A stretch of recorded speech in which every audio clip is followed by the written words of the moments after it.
and welcome back to the Business of Laravel podcast, where I interview folks who are working in businesses either in the Laravel space or using Laravel in their businesses. Today, I'm talking to Caleb Porzio. I don't even know exactly what tools to use to describe all the things that Caleb does, so I'm just going to hand it off to you, Caleb. Can you, like, when somebody asks you what you do, like, how do you introduce yourself? To a listener of this podcast, I'd probably say the Livewire and Alpine guy. Okay. To my mom's friends, I'm a programmer.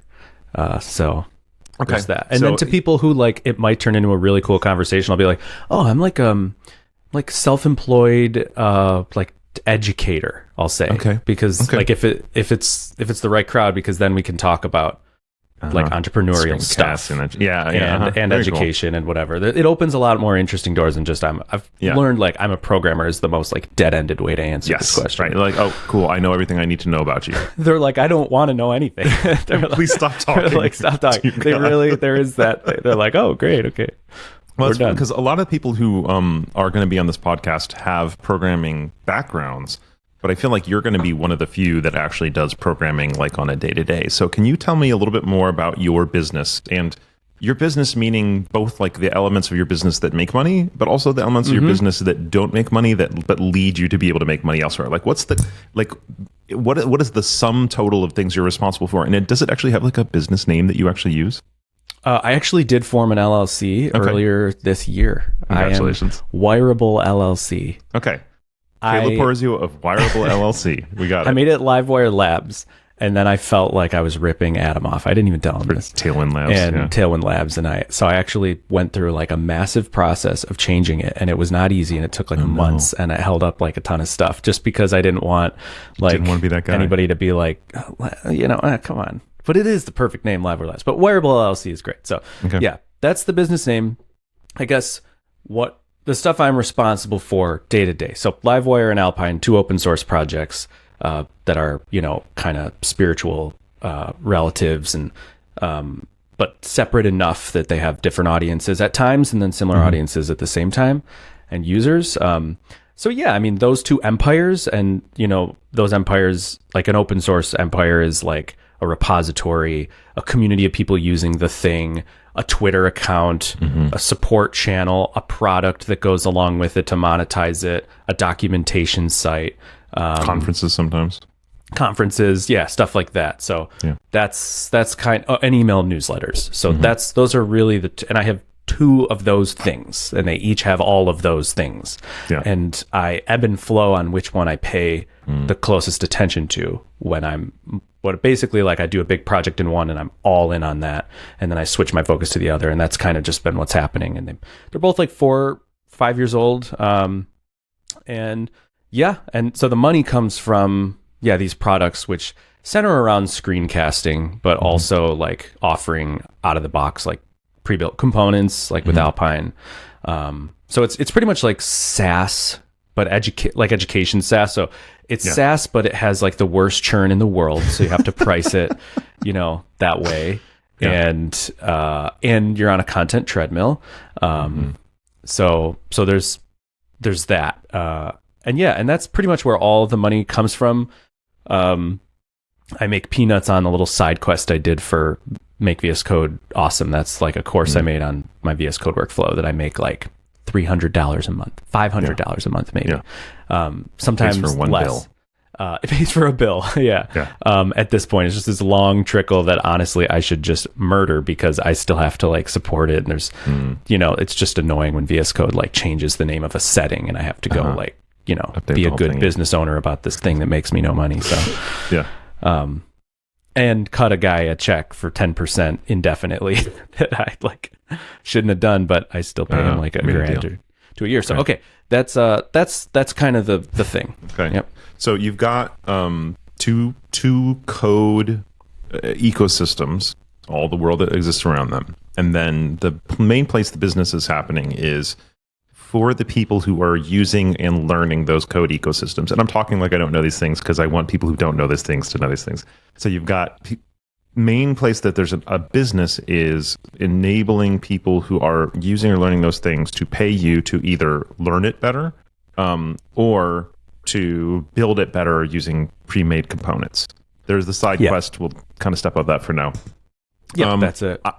My second question usually is, in what way is Laravel involved in your business? But I think it ties into something I want to say. Like, my hope is this podcast, even if not today, in the future, people are listening back who don't know the Laravel ecosystem super well, who don't go, oh, Adam, I know who Adam is, right? Who don't go, Livewire, I know who's Livewire. But let's say we've got a CTO listening or a CEO listening who is technical, who understands the basics of, Laravel and PHP, but comes from JavaScript or comes from, Python or something like that. Can you give an easy rundown of what Livewire and Alpine are and why it is so exciting to people that they're willing to pay you money to learn the tool? Yeah. All right. So I'll give two answers. The first answer would be analogies to other ecosystems. And then the second one would be if you don't even know those things.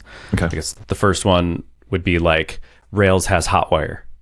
So a lot of people the way to build web apps right now with a capital T and W is using React on the front end, period. Maybe Vue and Svelte and Solid and these other ones, but React. Yeah. And then there's all these alternate approaches. So what I'm doing falls under these alternate approaches. And every ecosystem, and what I mean by ecosystem is full stack solution, full stack web solution. So that's like C#.NET, Java Spring, Ruby Rails, Python Django, whatever. All of those things, PHP Laravel. So my thing, Livewire and Alpine but we'll say specifically Livewire, is the alternative to the React all-in JavaScript way. It's the not all-in JavaScript way that uses your backend knowledge more heavily. So yeah, Phoenix Live View in Elixir, Hotwire in Rails. .NET has Blazor. So .NET, like a lot of .NET apps use React, but .NET has an official thing called Blazor, which is like our Blade components. It's server-side components that also work on the front end. So it's this kind of full stack hybrid thing.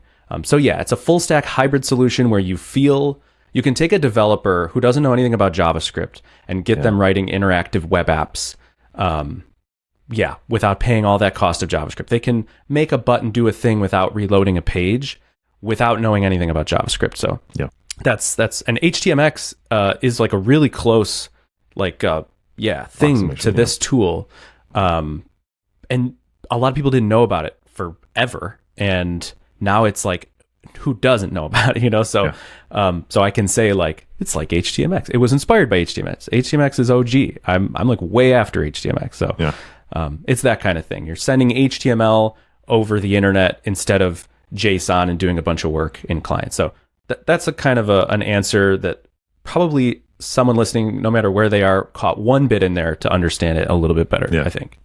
Yeah. And I'll TLDR that one, because one of the things, I think that there's different things that interest programmers than interest programmers on the bleeding edge than interest CTOs, right? And I think programmers at the bleeding edge are like, what's the newest, coolest, blah, blah, blah, blah, blah. Yeah. Programmers are like, what can I do to get paid to do my job right now? But CTOs are often about what tools enable me to do what things with the people I'm hiring and without, like instability or whatever. And so I think one of the pitches I want to ask you, or maybe I'm just going to make for you, is you said Livewire allows somebody who doesn't know JavaScript to still write reactive, interactive front ends. And I think that that's something that's really compelling, because one of the things that has made Laravel have some difficulty in adoption is because all the entry-level boot camps, whatever else, say, we want to teach them one language that gives them front end and back end. So we're going to teach them JavaScript in the front end, JavaScript in the back end. The problem is the JavaScript backend ecosystem is a mess. And every time you build something there, you're going to spend months to years rebuilding the same stuff over and over again. Whereas in Laravel, you're like, we just have all these things. But then if you have Laravel, it's like, but now they have to learn PHP and they have to learn JavaScript because it's got to have front end, right? And I have all these Laravel teams that are like, so we're going to build the back-end team, and then we're going to build the front-end team. And I'm like, or you could use Livewire. Yeah. And so I think the pitch there for a CTO and CEO is like, one language. You're still just writing in PHP, but you're writing PHP in a way that gives you the benefits that JavaScript would normally be required in order to give you. That's, to me, that's the sexiness of Livewire. Yep. Yeah, cool. There's a bunch of interesting things there. Where you started was like, there's things that, bleeding edge developers care about. And then there's things that like newer developers care about. And then there's things that CTOs care about. And that is something that, that I have to hold in my head all the time. And the one I don't really hold in my head well or even at all is the CTO one. That's the one that gets forgotten because I'm not a CTO and I'm not even in that world. I don't hire people, anything like that. So I hear about that world. But it's interesting just even balancing, like you have to appeal to bleeding edge tech because those people have voices that everybody cares to listen to, even if those people are taking them in directions that are dead ends. It's like you listen to those people, so you have to appeal to them, and you have to, because you can produce it. This is like the story of my life, is being a medium level developer, finding something difficult, creating a simple solution to it, and then publishing it and going, look at this, because I have so much confidence, or used to have so much confidence in this way, going, look at this, it's so easy. And then it gets big enough, like it resonates and people go like, yeah, that's awesome. And then it gets to the bleeding edge people who go, wait a second, but that misses this, and then they pull out the shotgun and well, actually, and in a lot of ways, they're right and they're wrong and they're right, but anyway, you have to appease and appeal to those people. You have to appeal to, like that is something that I care a lot about, is the average dev and making their life easy, taking the knowledge they already have. And then there's appealing to the CTOs. How reliable is the thing? How stable is it? Do you have whatever those things are called, SLSs? And can we pay for a premium, enterprise support contract? How long have you been around? Like all of these things. Do you make a bunch of breaking changes a lot? If you get hit by a bus, is there and those are things I don't think about as much, because it's usually it's like if everybody starts using it, then I just feel like those people are going to be in this could just be short-sighted. Those people are going to be in the meetings where they're like, yeah, but, and then everybody's going to be like, listen, everybody uses this thing. It's like, it's fine, Yeah, I mean, I get asked all the time, and for those who don't know, I run a consultancy. So we go into clients and we say, hey, you should use Livewire, or hey, we want to build that app for using Livewire or whatever else. And that's not the only thing we use, but I recommend Livewire to a lot of people. And we get asked that all the time. They say, "What's the stability? This seems kind of new. Is it still going to be around and stuff like that?" And I've been being asked that about Laravel for the longest time. So like I had to get to the point with Taylor where I could give an answer to those. And I'm like, Caleb, I'm gonna have to get to that point with you where I'm just like, friend. Yeah. Well, so somebody go ahead briefly. There are some things that I've done to address that. Good. Tell me. So we do have like the Livewire support program. So, and I partnered with Jason Beggs on it. So there is somebody who's like at the phone and at the ready all the time. You're not dealing with like me off programming. You're dealing with somebody who like does this well. Okay. So we got support covered. You get kind of insider access. You have control. If there's like some massive show-stopping bug or production error or whatever that you're hitting with like a big organization, you have a channel to actually affect change, with your dollars and size, which was an important addition, even just for that confidence for bigger companies. But and then that thing, it's like it's a law, like one of those laws that is like how long is a business going to be around? Like at least for as long as it's been around. That's like a common one in, I don't know, investing or whatever. It's like, if this thing's been around for 10 years, you're pretty much guaranteed another 10 years. Okay. Those last 10 years could be this. Yeah. But it's so if it's been around for, it's not going to drop off the face of the earth. If it's a company that's been around for 20 years and it's not already doing this, it's at least doing this, you got 20 more years. And I think that's true for Livewire, that if I just kick the can, or kick to the bucket, I guess. Whichever it is. You got 5 more years because it's been around for 5 more years. And Laravel, you got 12 years, 13 years, something. You got another 13 years on it at least. And that's minimum. And that's assuming that I just stop. But I don't know. I mean, it's funny. Like people have way less of a concern with that than they used to, obviously, because now it's bigger, it's better, it's been around longer. And Laravel like officially, supports it, and they would be the successor of it, I imagine. We haven't like worked that out, but they have the domain name at least. Yeah.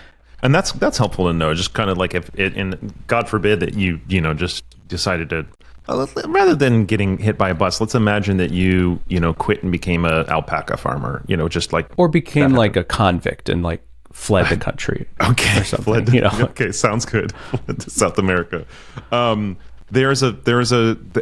All of a sudden everybody's Livewire apps don't stop working. All of a sudden doesn't stop getting security updates, right? Like, you can invest in Livewire as the future. And we can look at something like CodeIgniter. CodeIgniter was abandoned by the people who founded it and, very quickly lost popularity. And people had been doing not just like bug fixes, but active new development on CodeIgniter for over a decade, And I'm not saying CodeIgniter is the new sexy, but like it's still going. People who invest in a community continue to invest in that community, Right. Yep. That's true. So I get asked that question a lot less now. Yeah. Good. So I'm not, but when I get asked that question, I want to tell people just like, you don't understand. Like, I'll live and die by this tool. Like, love it. like no one else.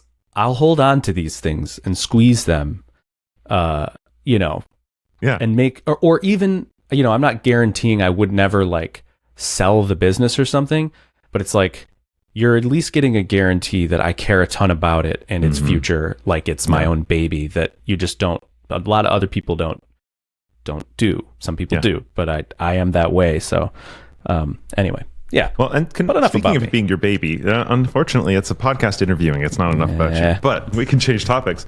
One of the things I was curious to hear you tell the story about is because I want people to listen to this podcast who are in business thinking about using Laravel, but also who are in Laravel thinking about business, if that makes sense. And so from in Laravel thinking about business, I think there's where a lot of people are really interested in your story, and some of them know it already, but you are a programmer who now runs a business because of the way you did programming versus a business person who just happened to choose Laravel as a part of their business, which is also very interesting. Would you mind telling the story a little bit about what it looked like? Because, you had a job and now you have your own thing. Did have a job. Right? What did that For the listener, Matt was my boss. Livewire and everything came out of Titan. So there's we love Caleb. That's a whole fun story. Yeah. So could you tell the story a little bit about like kind of what that transition moment? Because I've heard Adam Wathan, who also worked at Titan and then left and made an empire. He's told his story often about kind of like, well, I started a thing and I made that first book, and when the book made X amount of dollars, I thought it's my only, whatever. But I don't know if I've heard you tell that story as often. At least outside of your own podcast. So could you kind of share for someone who doesn't know, like, what was the story like for you of saying, you know what? I'm done being an employee. I've got a vision, or I don't got a vision, but I got to do a thing. Like, what was that process like for you? Yeah. The process was just, being amped. It all starts with being amped about Laravel to the degree that, I'm just devouring. I started in CodeIgniter. That was my first like real thing. Yeah. And I remember that I think this is really telling about how web technologies become like the zeitgeist, like the big web technology. It all starts with somebody searching this versus that, or what's the best PHP framework. Yeah. And I was already into CodeIgniter, and I was just like, what's the, I don't know. I was like, you want something new. You want to know if it's still the relevant thing. And I remember it was on Stack Overflow, and it was like probably 70% people were like, oh, Laravel. And I was like, interesting. All right, that's it. Just Googled it, and that's it. And then that changed the course of my life. So then Laracast, whenever the Laravel podcast, which Matt hosted with Taylor and Jeffrey back in the day, and those days are like this. There's a warm vignette around Caleb listening to the Laravel podcast at a Starbucks, just wanting to like be in that world and listening to your every words and caring a lot about it and making it to like a Laracon and sort of coming with this like big wide-eyed like and Titan was sort of Mount Olympus of this world, and so Titan was hiring. I want to work there. I'm not sure if I'm qualified, but I'm obsessed and I want to work there. and I didn't get the job right away. Daniel, co-host of No Plans to Merge my podcast, he got the job and I didn't, but I interviewed with you and Dan and whatever, eventually got the job, made it to Mount Olympus, dream place to work. Everybody cares so much, just cares so much. And that's what was missing in every other job I ever had. It's like, I'm always the one who cares a ton. And then you get criticized for caring a ton and like, just yak shaving and whatever, things like that. But at Titan, it was like celebrated. And it's like, no, we talk about the details at length and we care about them and we really hash them out. And so wonderful, place to be at Mount Olympus. And at that place, because it was kind of like an incubator for, just like doing like Laravel really well, I guess. And so I explored that. And at the time, it was all Vue.js for me. It was Vue.js as it started as SPAs. And then just slowly kind of worked its way back. I started with just Blade and Laravel close to home, and then like went way out to sea, full on JavaScript crackhead, and then slowly started swimming back at Titan and started experimenting with these ideas inspired by the Rails creator DHH, who's saying like, you can just send HTML over the wire and, swap it into a page with your server rendered stuff, and you don't have to build the whole thing. And I was realizing a lot of the pain of the SPA approach before I even got to Titan. I almost got fired from my last job because I put them on a whole SPA like that I built, and I was in charge of this team, and it took me like 2 weeks to do a file upload because I couldn't use input type file because it wasn't a native form submission. And I had to like learn all about like multi-part like file, whatever that object is that you constructed, and then like and temporary uploads and all this stuff. And it's like, and the CTO, who was fluent in CodeIgniter, was like, he just smelled something was up. He's like, this should have taken 4 hours. Right. We trusted this guy that he was like on the bleeding edge and that he knew all the right stuff. And he just took 2 weeks to do a file upload.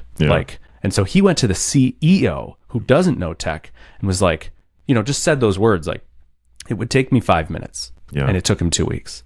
And so writing was on the wall. They were going to get me, So anyway, I became a freelancer while getting the job at Titan. 2 months freelancer, got the job at Titan, worked at Titan for 2 years. I'll speed up this story. I'm not a great employee. I've never been a good employee. I'm a good worker, and I'm not a bad employee in the sense, as like I'm not like lazy, but I can be more trouble than I'm worth, and I know that. And it got that way at Titan, where I was like, more trouble than I'm worth. And I just wanted like, and at this point I was really into all these kind of experimental ways of passing HTML over the wire, like kind of, countercultural type stuff at Titan that I was like experimenting with. And I was that guy who was trying to do things as like simple and blade oriented as possible.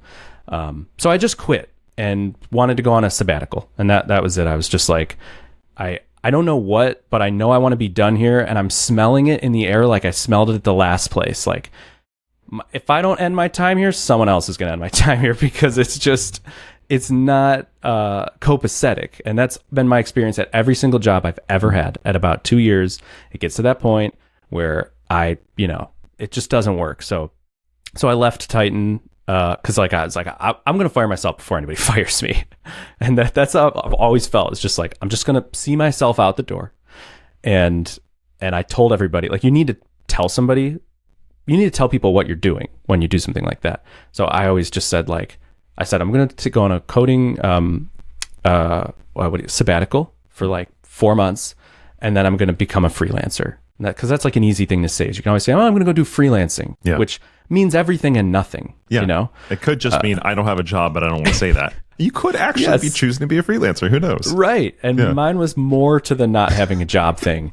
And at that point I'd built up enough of a following, like on Twitter and everything, that there was enough like authority behind my name that I wasn't really scared that like I couldn't get another job easily. But like a week later, I started working on Livewire. I made a proof of concept because I saw Elixir's Phoenix Live View, and then people were into it. And then that is the story. Like, from that point, there's lots of interesting things to where I didn't make money for like 10 months. But from that point to now, it's just been that. It's like, I made that proof of concept and I've just never stopped working on that thing. So yeah. Yeah, that's great. One of the things we've talked about before is sort of like that journey of trying to figure out how to make money doing a thing like that. I've mentioned this before we were recording, but Taylor Otwell of Laravel had to figure that out. Evan, you Vue.js had to figure that out. Adam Wathan of Tailwind, they've all had to figure out, like, how do we make money doing this kind of like open source empire? Because you could have hundreds of thousands or millions of people using your code. You can have a massive email list. You can have all these things and also not make a cent. And some people do that and they burn out, or they have to try to get their day job to pay for it. Yeah. You've kind of found a couple different arenas, and you have landed where you are. You're described at the beginning and kind of where you've landed. Are there other ways, that you thought might work out for being sustainable business ventures that didn't? Or if that's okay, well, let's start there then. Yeah. Well, I don't know if I have a perfect answer for what you're saying. So finish what you were saying. And then it's just, if there's no answer there, I was going to say, or are there kind of like ways where you'd warn people that just because you've been able to make money doing it doesn't mean it's going to, like, is there luck? I don't know if you ever heard Guy Raz's podcast, How I Built This, but one of the questions he always asks is, like, I forget exactly the wording, basically is how much luck was involved in you getting the place where you now have this wonderful, successful business that merits you being, invited in this podcast. So, yeah. I mean, it's that's a hard thing to answer. I could say in some ways all luck, but it's it's a series of events that, I don't know. I like to operate under, if somebody's asking me, like, I'll say it's luck to encourage somebody to have confidence or to not be discouraged by them not, achieving something that I've achieved, or to like defer the merit so that I don't look like I'm cocky. Yeah. But if it's somebody who's interested in achieving what I've achieved, it's way more useful to be like, that's actually not luck. There's a formula. Yeah. And here it is. Because that was most useful to me, that like Adam laid out his formula and Nathan Barry laid out his formula, and they were like, here's the formula. And I was like, I'm going to follow that. I did, and it worked. Yeah. So it's like, there's probably luck, but there's a ton of luck. But if you're, going for something like this, forget about luck. Just like try all these things, and it probably would work. Yeah. I think the things that I was fortunate with is having a likable personality, a pretty good stage presence, born in the US, English speaking native, like a lot of those things that just have white, the male, black hair, blue eyes, just gorgeous, I was just gonna say, just like, handsome, had these things that so darn good looking, but in that sense, a ton of luck, and in the sense that when I was interested in working on Livewire, there was no other like alternative path official in Laravel. That's not the case now. It's a lot hard. You'd be clawing through a lot of work that I did, a lot of land that I grabbed. You'd have to grab away from me. Yeah. And that would be hard. There was more available land at the time, you know? I think that's an interesting thing, is like it like in Rails there was a lot of land grabbed, and I think Adam took some things from Rails, like just early days, brought them into Laravel, and it's like there's a lot of vacant land here, so you could bring the tap function and be a hero, so I think that matters a ton. And I like what's his name, the Transistor FM guy, I can't, Justin Jackson. We're like good friends, Justin Jackson. His whole thing on like, it's really all about the market, it's really just what market you pick. And in a lot of like, so that talk about luck, there was like a market here of people that were like centralized. And there was like a defined group of people who spoke and people listened, and there was land available because it was still like early days in some ways. And those were all the perfect ingredients. But you can find all those things or parts of them in other ecosystems, even in Laravel, in different, verticals. I thought that was just an interesting riff. I don't know if that answered any of the question, but no, I mean, I think it's the land idea is very interesting, because if somebody wants to make a business, one of the things that people often do is look at somebody else's successful business and try to do the same thing, and then they don't get the same result, and they go, wait a minute, I followed the formula, but you may have seen the visible parts of the formula, but you didn't see either the luck, like somebody just found a good market on accident, or the intentionality. Like the person saw that there was land to grab and grab the land, you know? Yeah. Mine was luck. At the beginning, I started blogging about Laravel, not realizing that there was nobody blogging at the level I was. And it quickly rose to be my blog was the one to go to, which then led me to speaking engagements, Laravel podcast, whatever. And several people have come along and blogged since and have been very successful, but they had to work harder to grab land at that time than I did at the very beginning, right? And now you have, like, or even if like somebody could be moderately prominent in the Laravel community blogging right now, they might have more page views than you had at your peak. But at your time, you were it. Yes. You know, like I ended up on Matt Stauffer's blog all the time. Yeah. And at that time, blogs were the thing. Now, like, they're not really the thing. So, yes, there's all those underbelly things that are there that are interesting to pay attention to. Yeah. And a lot of that is if you have the mentality of like doing the next right thing or doing what's working, if you always kind of maintain that approach, then you'll stumble on those opportunities once you're like in it, you know, and then you can't really plan them out. I have been unable to do that, of like assessing the landscape and identifying the path and going like, this area has a vacancy here and I'm going to fill it. It's like, it's never worked as much as I want that to work. You have to go be in something so that you can see. And then you find one thing and you pull that thread and you keep pulling it. And there's a good chance that will lead you somewhere. Sometimes, you know, it's that local maximum thing where like you may end up in a local maximum. This is like I don't know. It's like a math thing they struggle with in artificial intelligence. Like you're trying to optimize something, but picture like a 3D like hillscape, landscape. The thing's trying to find the maximum, but it's on this little hill. So it does find its own maximum, but it's stuck there. There's a big mountain over here that it can't find because it doesn't know how to climb back down and then climb back up. Yeah. So this sort of thing I'm describing has the flaw of you might end up in a local maximum where it's like, if I chose like Next, I'd be a billionaire, you know, like, but I'm in Laravel now. You know, interesting. More interesting things. But I think really, to me, it's like kind of hand wavy, but captures my experience as like a player in this space and having some degree of success is because of those forces of nature, you know? Yeah. So you mentioned, you know, Nathan Barry's playbook, and you mentioned Adam Wathan's playbook. Do you have a playbook that you could share where you can say, hey, you know, if you want to be successful like Caleb Porzio, you know, like this is the Caleb Porzio playbook. And if you do have it, is it one you're comfortable sharing publicly, or you're like kind of still need to keep it in house for right now?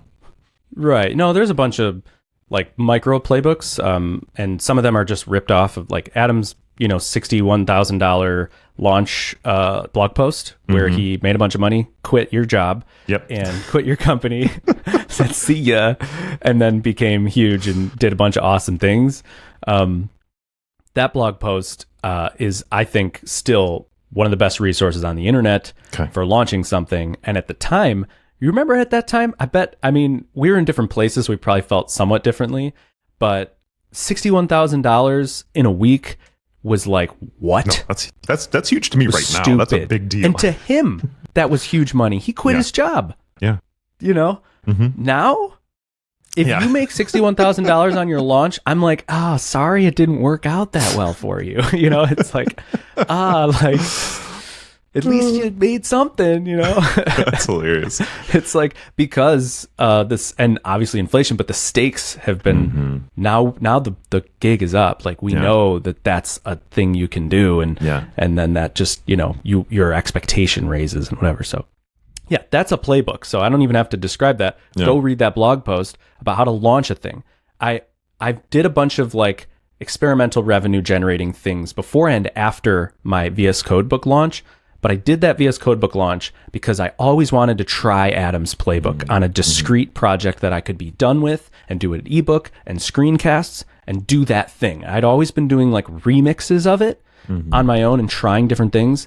But like I wanted to just take a side quest down VS Code Road and just do that and see if it worked. And it worked. The formula works. You start an email newsletter and give, you know, good quality content and get people really interested. Then you go dark and you build the whole thing into a course, and then you launch it to that email newsletter, and you make 60 grand in a week or two or whatever, and then a long tail of revenue over time. And it is a formula, but of course, all these things depend on you having original ideas or, seemingly original ideas, good content, and really just being in a space and seeing it and identifying some point of complexity or fuzziness or confusion, and then creating either by education or a tool, distilling that down to something that's small and simple and clear, whether that's a simple, a hot tip tweet or a full course. It's like that is the magic formula. Once you do that and then you get good at identifying those opportunities. But once you do that, that's your core.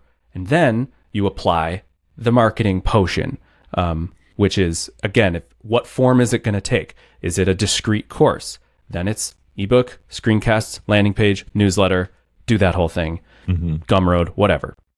Or it's an educational platform, like Aaron kind of did a hybrid with screencasting.com. Jonathan Renning did something kind of hybridy with Eloquent Performance Patterns.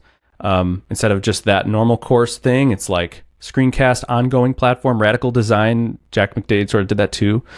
So I guess that's more the course thing, but I will say that the thing that's worked best for me that I haven't seen a lot of other people do is the screencasting play. Here's the formula. Okay, here's a unique formula to me. Give it to me. Not unique because Adam does it too, and a lot of people do it, but documentation site. This unfortunately requires that you have a popular project. Not easy to do, but you make a project. But I've seen actually people do this. Marcel Porzio, he did this with his chatbot tool. Do you remember that? The one who made it. Yeah, I remember. He didn't make the chatbot? Well, no, he didn't make the underlying technologies. He built a tool. Oh, so, yeah. Sorry, go ahead. Yeah, he built the tool. I forget what it's even called. Yeah, so this is an example of him doing this in a small way. He made a project, open source package that solved a problem. It had a documentation site. And then, you needed more. And he offered screencasts for advanced stuff. Yeah. And you paid like $70 or something one time. And I did that. I was on like a weekend thing, and I needed to know how to do this thing. And he had a course to do it on the doc site. I paid it and I got the thing, and he probably made some good money off that. But that's my formula, is open source project, get a documentation site, because now you have distribution. Yeah. Because people who try to launch, I look in the indie hacker space, and such talented technology people, marketing people, and they claw their way to 10 grand a month. And it's like a huge achievement when they get there, because they don't have distribution. They have to build it all from scratch. Yeah. Where you have a popular project with a doc site that people visit all the time. Yeah. 10 grand a month is you opening, putting out a for sale site, what's selling lemonade, and there's your 10 grand a month. Yeah. So that's the formula. You get the documentation site that people are on, their eyeballs are on, and they're there hungry for information.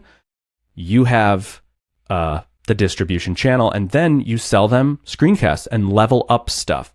The tricky part is that you want to make sure that the core free documentation offering is good enough, as good as it would be if you weren't selling stuff. Yeah. That's my philosophy, is make it as good as as good as everybody else is doing. Yeah. And then the paid stuff, you do what people are doing on the side, what Jeffrey Way is doing for Laravel, you do both yourself. And then you link the two, and now you own them. That's good. And the screencasts, you offer a bunch for free, and you get them into watching it right away, and they're watching free stuff, and then they get to one that's paid, and you charge you don't charge an insane amount. We could talk about pricing. I've learned a lot about that even recently. Okay. But then they see that and they're like, you're a good screencaster, good educator. This is really valuable stuff. I'm hungry. Give me more. All right, let's do it. And now you have a really sustainable business. You turned an open source project into a sustainable business. That's the formula. It freaking works. You could hire a screencaster if you suck at it, and it'd probably still work. Yeah. So that's a great formula. I love that. And it's funny because I was kind of thinking in terms of Marcel's, there's a plus on top of that, because Marcel wrote the chatbot, but his tutorials didn't just teach about his chatbot. It taught about chatbots in general. It wasn't just about his tool. And so there may even be a leverage thing where maybe your tool itself only requires so much education, but the underlying world beneath it also requires education. So you use the screencast about your tool as the way to sell a broader course about chatbots, True. or whatever. Yep. So that's an even broader world, because now you've got the ones where, hey, Livewire is enough to just merit its own videos. Maybe Chatbot, the tool, whatever he named it, is not, but maybe Chatbots plus my tool is. So there's lots of different ways to be able to do it, but the core That's true. that you're pointing out is the distribution platform of the docs. And I love that. Yes. Brilliant. And I think the Marcel example is so interesting for what you just said. It's like chatbots, like it's such a niche thing, but nobody was addressing it. Yeah. You don't have to have the front end solution to Laravel to make a bunch of money or to make a good amount of money. You could make chatbots your thing. Like Nuno has so many things going for him, but look at Pest. Like it's like a testing, it's like there are opportunities. There's testing, there's chatbots, there's, ChatGPT integrations, whatever. There's these little niche things, and you just become, or Joe Tannenbaum for a minute there, and maybe still he's the command line guy. He's doing a bunch of cool stuff on the command line. Everybody's like, okay, you're the command line guy. Right. He could make a package. He could get a doc site going. He could do screencasts, and he could probably fund a year of his development doing that. Yeah. No, that's really good. It's interesting. I had all these questions lined up on the agenda, and I had hoped this would happen. I'm like, I don't care about any of these questions. This is way better where we're going. You mentioned pricing, and you said you've been thinking about this a lot. And because we're kind of like nearing the 45-minute mark, I'm like, well, let's get there before we have to start wrapping it up. Sure. Tell me about pricing things. Matt, I'm really quick. Can I take one small tangent? 100%. So thinking of like, I have a scarcity mindset that I'm always battling. I have just like negative thought patterns that are useless. And so here's a tip that I can give to people is like, and even for somebody in like my position, if I'm telling everybody to go out and make packages and stock sites and then screencast, like there will be some part of me that's like, oh, now everybody's doing it. And now I'm not going to have as much opportunity, right? Yeah, that I'm not going to have as much opportunity, or you're copying me, or whatever. Like, or we were charging people so much. It's like, this is crabs in a bucket. Like, think about, this isn't going to rob anything from me, period. Yeah. So this is for anybody listening, if they feel this way, it's like, stop feeling that way, because you're asking for $70 to $300 from one developer who makes money at their job. And like, it's just not a big deal. It's like what could be a life-changing amount of money to you is like, a nice meal to someone. Yeah. Like, don't feel guilty about that. Charge them the nice meal, give them the value that they came for, and just move on. Like we can all do that. And I can buy 10 more courses if they give me the value of 10 times that, it's exactly. It's great. Give me value. I'll give you money. I'm happy to. And we can all do that. So just a little note on scarcity mindset and crabs in a bucket, pulling each other back down. I personally think that like a rising tide lifts all boats is relevant in so many areas where people would be relevant or would be inclined to say, I can't share that. Like every time I give a talk, especially a talk that it's focused on like how we do things at Titan, I think I've just shared the secrets. I am no longer going to get any work. Like I just, why would I tell people to do this on their projects when they should be paying my company? And at some point I was just like, first of all, I want a bad mentality. Yeah, I want everybody to do better, right? And I hope that in doing better, like, and you and I have talked about this a lot of the years, like I want to help people and do good things for them. And I also want to be successful. And it's okay to do both of those. But this like little clawing part of ourselves like says like, I can't share too much. I can't help too much. And then we do it. And it's like, no, it turns out you're fine. It works out okay. You just have more authority. It's like you can write the entire contents of the book you're going to sell or are selling. You can release all of it. Yes.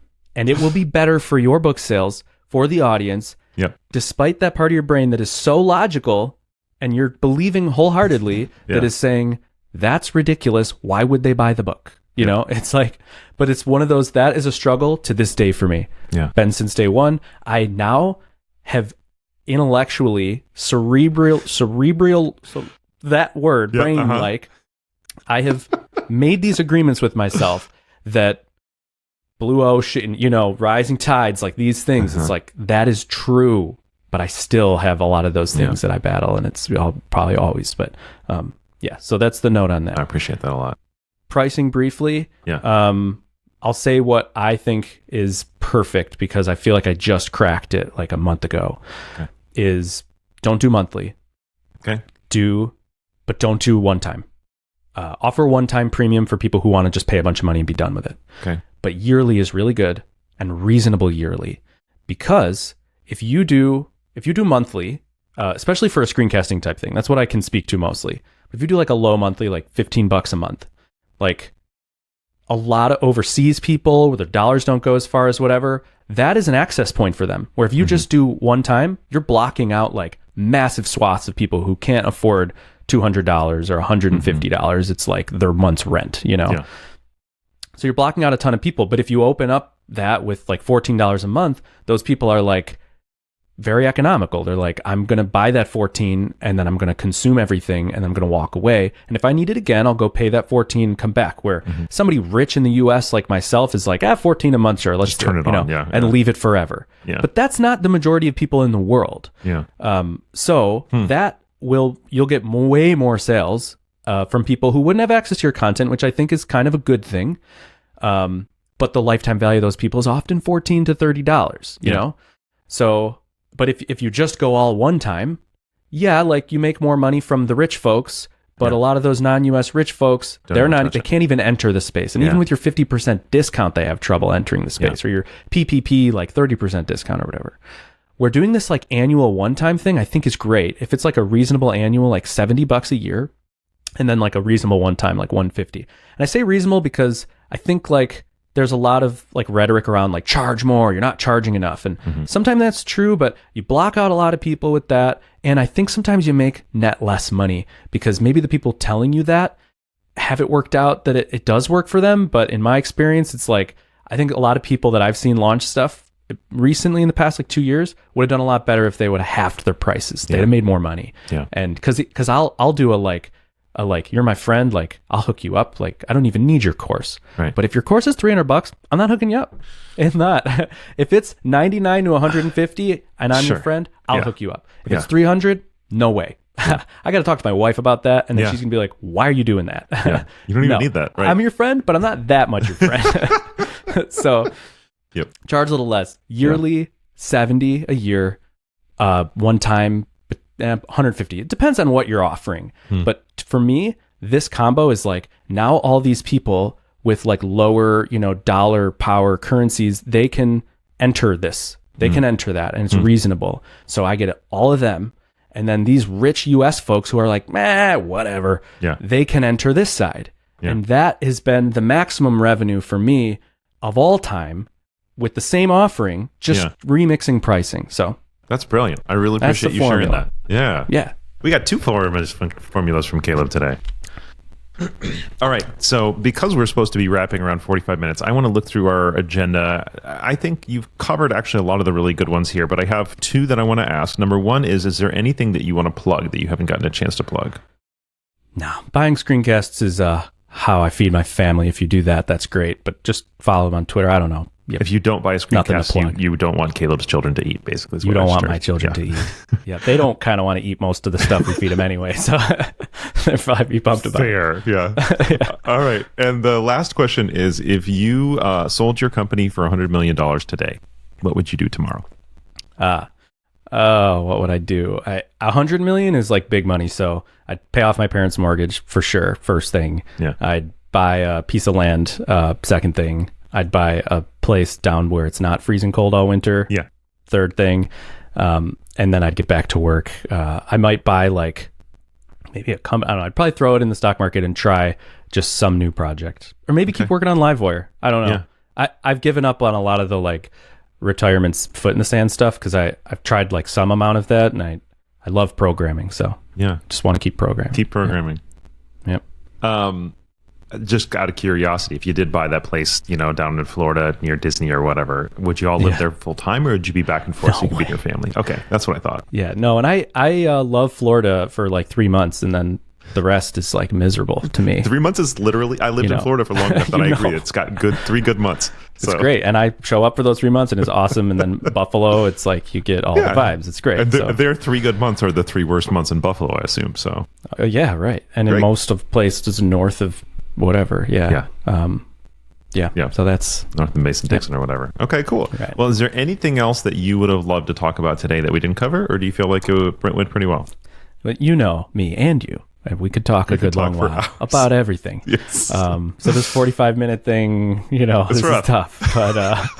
But so I'll just cap it at that. Okay, cool. Well, Caleb, I really appreciate you for two reasons. One, for coming on this call to hang out and share your playbook, hard-earned playbooks, which I know it's scary in the moment to share. And I really appreciate you kind of like taking that risk to share things that have worked for you, even when you're feeling the clawing crab kind of fear. And second of all, for the work you do for the community. You have proven yourself consistently to be someone who is trying to walk the line well of like do stuff that makes you able to take care of your family and also not be that self-aggrandizing, self-marketing, self-promoting jerk. We've had some conversations behind the scenes where I'm like, this is a human being who is... where you're like, you're kind of being a self...